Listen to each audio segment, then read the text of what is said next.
Savez-vous que grâce aux récentes découvertes et études menées sur les neurosciences, vous pourriez apprendre la meilleure méthode pour évacuer et soulager votre colère? Et contrairement à ce que l'on pourrait penser, eh bien qu'il soit bénéfique et indispensable d'exprimer ses émotions, crier et se défouler ne sont pas les meilleures façons recommandées pour s'en détacher sur le long terme. Bien sûr, chercher à contrôler ses émotions pour mieux les refouler plus tard n'est jamais bon. Un constat, d'autant plus vrai pour le ressenti corrosif de la colère, est que l'expression de ce qui a été retenu trop intensément ou durant une période trop longue finit toujours par nous épuiser et nous figer.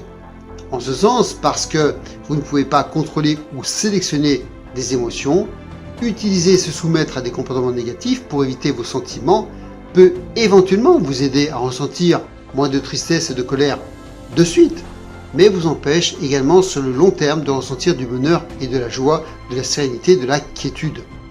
Pour autant, il n'est pas toujours facile d'accueillir sa colère. Certains d'entre nous voient la libération de cette dernière comme l'occasion de crier un bon coup ou de se défouler.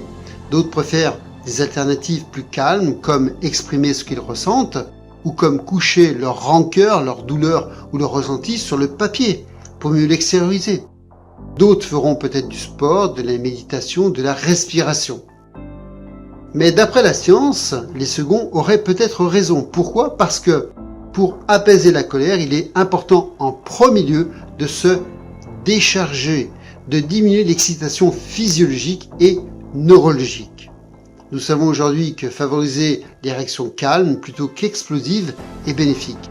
Et pour arriver à ce constat, des neuroscientifiques partout dans le monde et moi-même avons passé en revue plus de 150 études consacrées à la colère et avons constaté que toutes les émotions, y compris la colère, entraînent en premier lieu une excitation physiologique et des réactions mentales, épidermiques et cognitives incontrôlables.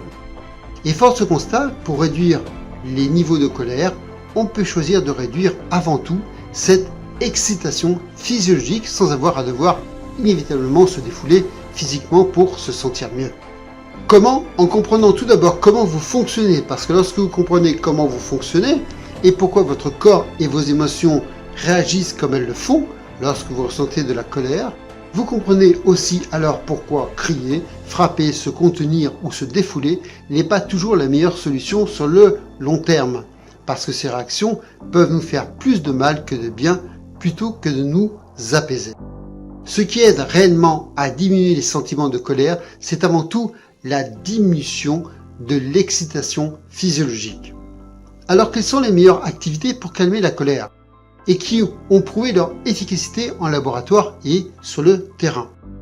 En testant diverses méthodes dites calmes au sein de cours présentiels ou en ligne, les neuroscientifiques et moi-même avons noté que les activités montrant une efficacité particulière pour réduire la colère étaient la respiration profonde, la relaxation musculaire progressive, la pleine conscience, la méditation et le yoga dit doux.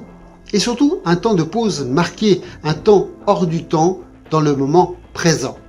Et fort de constater que l'outil qui réunit toutes ces ressources disponibles est l'hypnose, et plus particulièrement l'auto-hypnose qui permet de s'adresser directement à votre système nerveux dit parasympathique en charge des fonctions vitales de votre corps, de vos émotions, de vos comportements, de vos réactions et de vos résultats.